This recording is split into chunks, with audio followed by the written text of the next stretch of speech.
Welcome sa DRS 2.0. Fresh at nagbabagang happenings ba ang hanap mo? Mga padabarkads man yan o mga trending topics? Pwes, sagutin natin yan. Kaya naman isubscribe nyo na ang ating channel para sa mga nagbabagang balita everyday. So ayun, welcome back again sa ating YouTube channel mga kadabarkads, and for today's video nga pag-uusapan natin ay mga pangyayari po sa loob at sa labas ng Itbulaga. So simulan po natin dito sa pelikula ni Bossing Vic Soto na mapapanood for December 25, 2024. So ang ticket po ng The Kingdom ay out na po and on sale na dito sa Robinsons Movie World. Sabi nga dito, ticket are now available in Robinson Movie World. Sabay-sabay nating tuklasin ang mga what ifs ng Pilipinas kung sakaling hindi tayo nasakop ng mga dayuhan. So pwede po kayong mag-book dito sa robinsonsmovieworld.com para po makakuha kayo ng ticket. So maganda po ang kwento ng The Kingdom. Talagang marami nating matututunang aral dito. And sabi nga dito, it's a refreshing addition to the MMFF lineup offering a unique blend of historical fiction, political intrigue, and cultural exploration. This is a film that will prompt discussions and reflection on the Philippines history and its future, even its future. And the standout performances from Piolo Pascual and Vic Soto.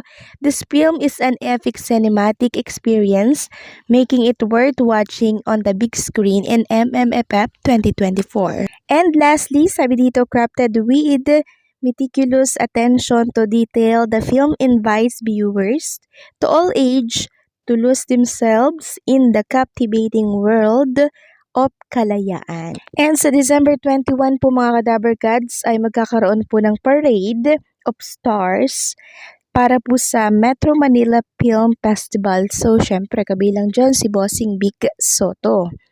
Sabi nga dito, 3,000 marshal ang i-deploy para sa Metro Manila Film Festival ngayong 2024 Parade of Stars sa December 21, Sabado yan, ng 3 p.m. sa lungsod ng Maynila.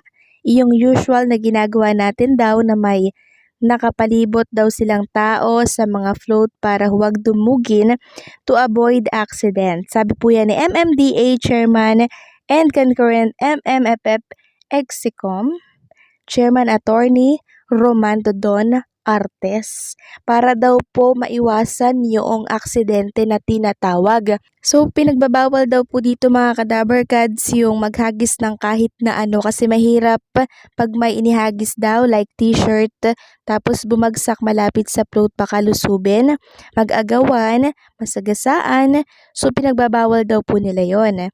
Ipinahayag yan ni Chair Don Artes sa media briefing nitong December 18, Miyerkules ng hapon sa MMFF Auditorium ng New MMDA Building, Julia Vargas Extension, Pasig City. Samantalang mukhang nakabalik na po ang ating mga kadabarkads dito po sa Manila at katunayan nga po niyan, umattend na po si Maine Mendoza ng premiere night ng movie po ng kanyang asawa na si Arjo Atayde, and talaga namang nakita ko po na talagang pinagkaguluhan si Maine Mendoza nung siya po ay paparating sa naturang premiere night. And yung ibang mga kadabarkads po natin like Paolo Ballesteros, yung family niya po, nakabalik na po dito sa Manila. So kahapon pa po ata sila nakabalik. Ewan ko lang sa ibang mga kadabarkads And napanood ko nga po yung naging live ni KZ Bueno. Parang nadulas siya dun mga kadabarkads na magkita-kita na lamang daw next year. So ibig bang sabihin nito ay hindi na po live or pre-recorded na po yung mapapanood natin hanggang December last day? Kasi sabi niya po magkita-kita na lang daw next year . So ibig bang sabihin nito ay recorded na po lahat ng mapapanood natin?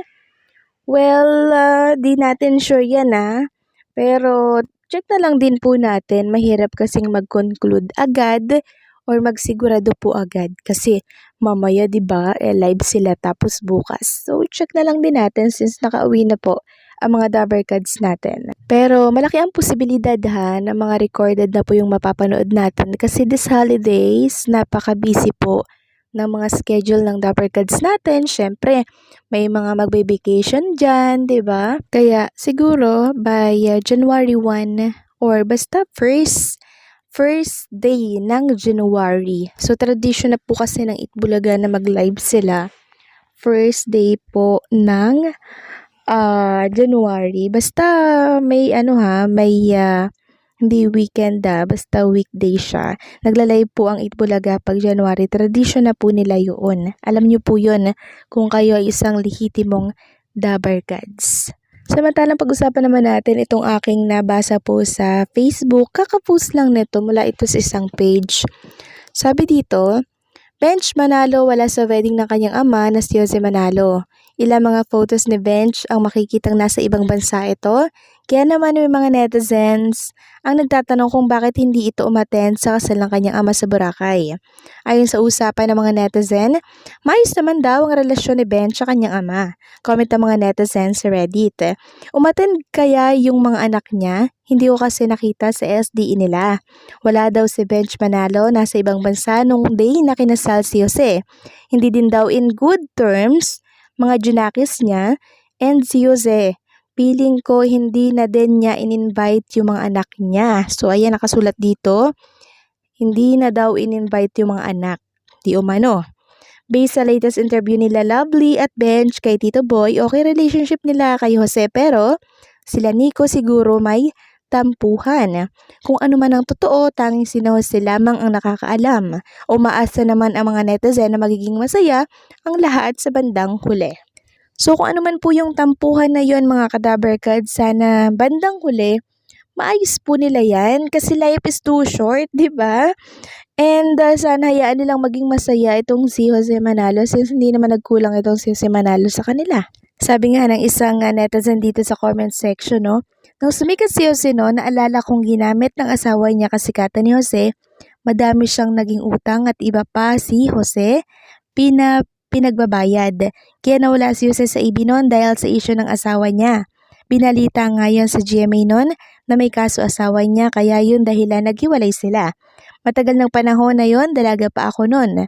Napanood ko sa balita noon medyo bata pa ako, karapatan ni Jose ang lumigaya kung di siya masaya sa past niya at isa pa nasa maayos na kalagayan ang mga anak niya sa dati at ngayon binuhay at di pinapabayaan mga professional na mga anak ni Jose. Ibig sabihin, di siya pabayang ama. May problema lang talaga yung ex-wife niya. Nasangkot sa malaking utang. Masaya na si Jose sa bago niya ngayon. Lahat may kamalian, di lahat perfect, pero pwedeng lumigaya. Maiksi lang ang buhay, piliin natin maging masaya at mabuting tao.